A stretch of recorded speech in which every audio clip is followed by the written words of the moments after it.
Hey, everybody, welcome back to Vocabulary. I'm so glad you joined me today. Remember that we're working with 8 new words, and your goal is to know what they mean and how to use them in sentences and how to read them and understand them when you're reading new stories or new passages or new poems or whatever you're reading. Our first word was tunnel. And remember, that's that long passage or short passage, either through a hill or dug in the ground.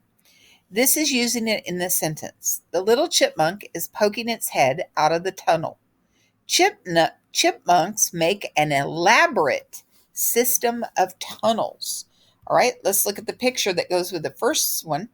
And you can see the little chipmunk poking its head. And we did use an adjective in our sentence, little and chipmunk.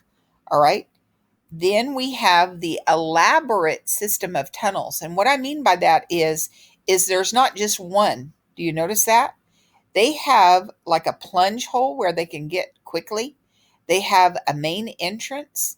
They have one that's tricky and it's plugged. So if a snake crawls into it, it stops it. Then, if you notice, they have their little hoards, which is where they store their nuts or berries and stuff. Then they have little bathroom drainage tunnels. Or when water gets in here, the water will go down and then go into the ground. Isn't that awesome? And that's what elaborate means. Not very common, very special. And then right in the middle is the little nest. Isn't that neat? And that's the burrow system of the eastern chipmunk.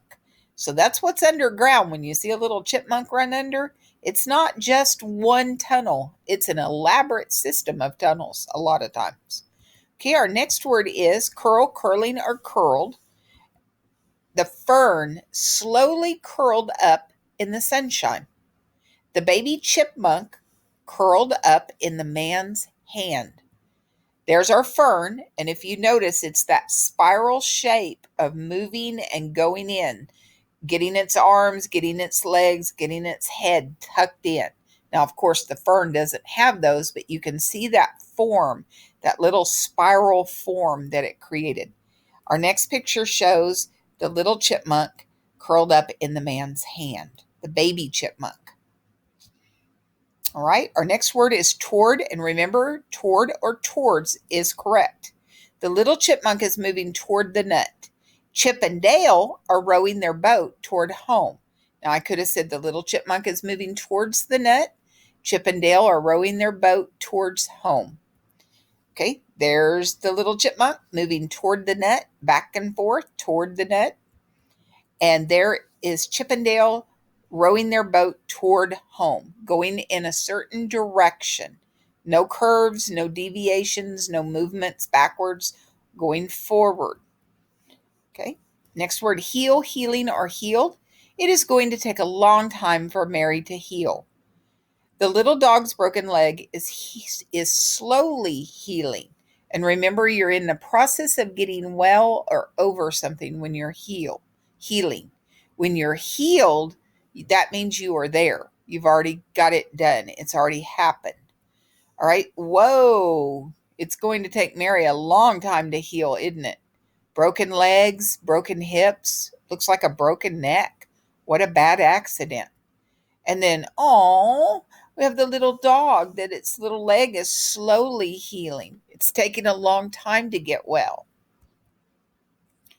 Height. Remember, from the bottom to the top or from the top to the bottom is the height of something. And usually you start at the bottom and measure up. We were measured for height and weight in gym. So Mr. Gowdy might have you stand up on the wall and he might find out how tall are you from your shoe to the very top of your head or the bottom of your foot to the top of your head.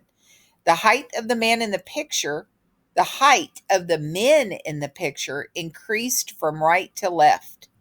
Okay, so there's Mr. Gowdy and he's measuring the boy and the girl. One is 5'11" and one is 5'2". I would fit in the middle of them because I'm 5'6".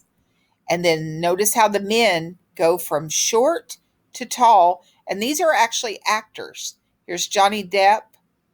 All right. So these are actors. And it goes from the smallest, the shortest man, 5'2", all the way to this man being 6'8" 5. Wow. That's really tall. My son is 6'4", so he would be right there in that list. And if you notice, the height is going up. It's from the bottom to the top. All right, next word, brag, bragging, or bragged. Chipmunk laughed when Bear bragged about the sun. No one wanted to hear the girl brag about her hair. So here's Bear bragging to Chipmunk. Remember, that's all about me, talking about me. And then notice how she's like, oh, isn't my hair just beautiful? And everybody's sitting there going, really? Do you see the women behind her going, really? Would you quit bragging? Teased, teasing, and teased. Remember, this is not all about you. This is all about them now. The older kids teased the little girl at school today. Jane is teasing her big brother about his haircut. Now, see them?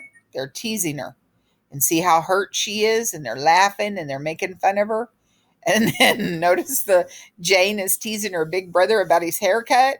So she's making faces at him and laughing at him, and it really hurts your feelings when you're teasing. All right?